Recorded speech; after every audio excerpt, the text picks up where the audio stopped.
Je sais pas, je veux dire quelque chose ici, ceci vous fera peut-être tous réfléchir.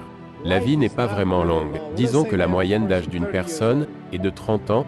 Si tu as 30 ans, tu disposais en réalité de 7 années d'activité. Comment je peux le prouver? Sur les 7, 8, 9 heures de sommeil que tu dors en 30 ans. Tu as été inconscient pendant environ 8 ans, et après ces 30 ans, lorsque tu t'es réveillé, tu ne te souvenais plus de rien. Tu as dormi pendant 8 ans? Ok. Combien fais-tu de voyages pendant 30 ans, de la station TV à la maison, vers un autre pays, à une autre ville, à l'école, à l'église? Tu as probablement dépensé 2 ans à faire des allers-retours dans ta vie pour aller là où tu devais aller. Donc il y a 8 ans de sommeil, 2 ans de voyage qui pendant ces 30 ans de ta vie sont des choses où tu n'as rien accompli. Combien de temps restez-vous à l'école? En Amérique, on reste à l'école du premier au deuxième degré. La même chose qu'ici? Oui, virtuellement. Environ 6 heures par jour. Oui.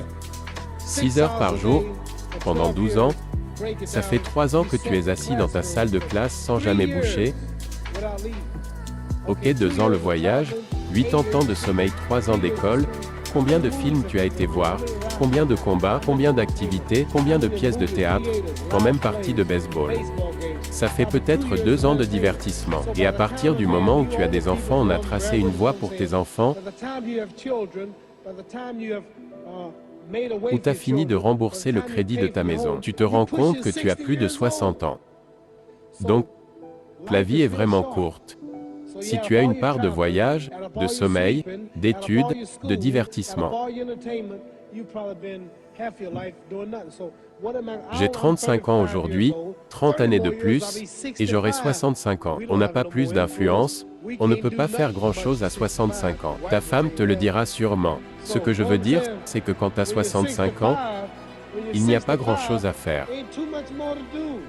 Donc, savez-vous que j'aurai 65 ans dans 30 ans? Et dans ces 30 ans, je dois dormir pendant 9 ans, je n'ai pas 30 années de jour. Je dois voyager aller-retour en Amérique, environ 4 ans de voyage dans les 30 prochaines années, TV, films, etc. 3 années de divertissement. Sur ces 30 années, je n'en aurai que 16 pour être productif.